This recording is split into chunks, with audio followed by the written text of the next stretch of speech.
Hello everyone, this is Arthur Robinson Jr. I am the creator of PowerfulInterviews.com. I want to welcome each and every one of you to this incredible video. In this video, you're going to experience life-changing information that you will not find anywhere else. I'm doing an incredible interview with a great friend of mine. Her name is LuAn Mitchell. And LuAn Mitchell has been called the White Oprah. So in this interview, LuAn Mitchell talks about in detail how you can private label your company.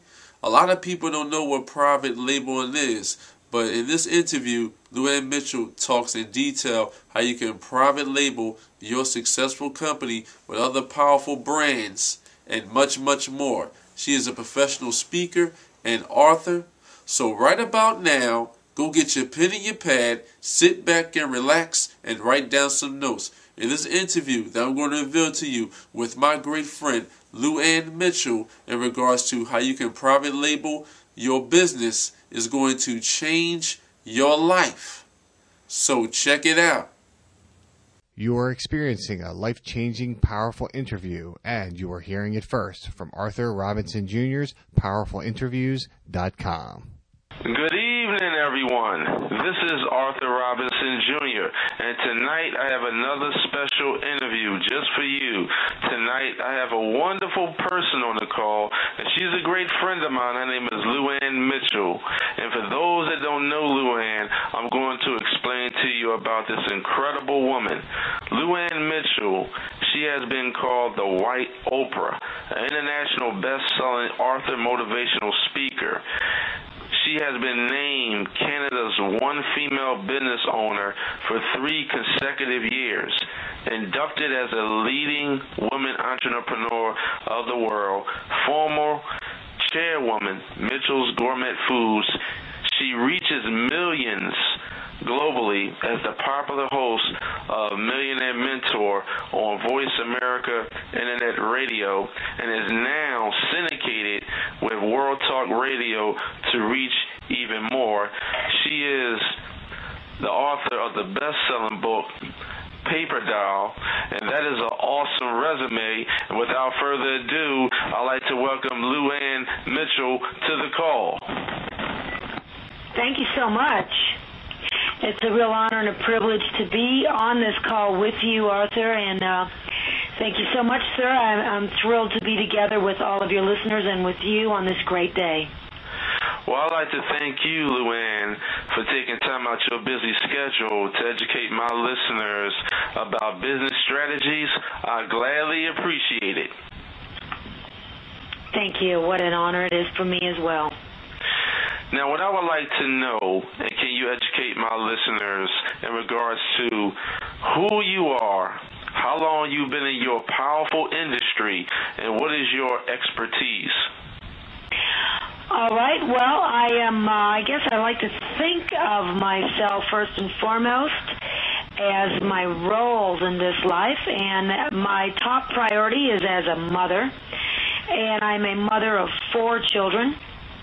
I have 1 grandson, and I was a single mother, widowed quite young, in my 30s, and so that's, when you say the word role, that's the first thing that comes to my mind. I don't think of business acumen or even with regard to, you know, the charities that I support or different things I do. I think in regards of being a mother, because family is very, very important to me. And I believe it's the backbone not only of our nation but of our world. So in some ways, to win life's prize, you know, you must pay life's price. And there's also a best-selling book by that name.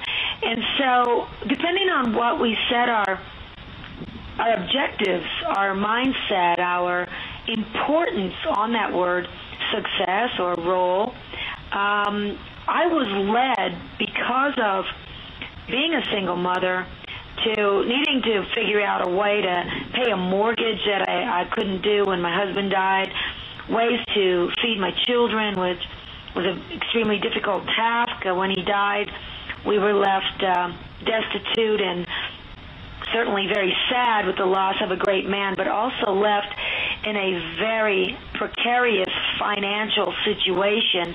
And so there was a lot of fear. So a simple question, like what is your role, led me through the fire or through necessity to win life's prize and to pay life's price.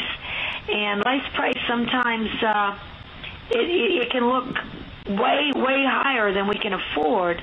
But on the other hand, when we look at it realistically and we break it down, we understand that if we're the ones who are called, then we can take our gifts to the world, and we do have the opportunity to, in fact, go forward. And that's what happened in my life, going from those bare bones beginnings to a multimillionaire today.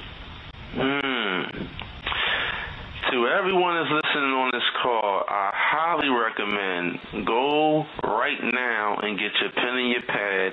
Write down these powerful notes that LuAn Mitchell is expressing to me and each and every one of you. These are powerful strategies that you can implement right away in your current business, but you have to be open to these important principles. This is specialized training and knowledge that you will not find anywhere else.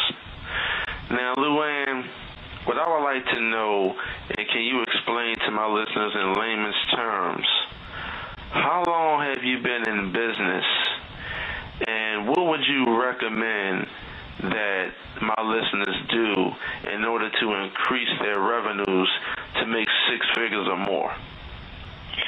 Well, first of all, you just said the magic words. You just instructed all your listeners to set a goal.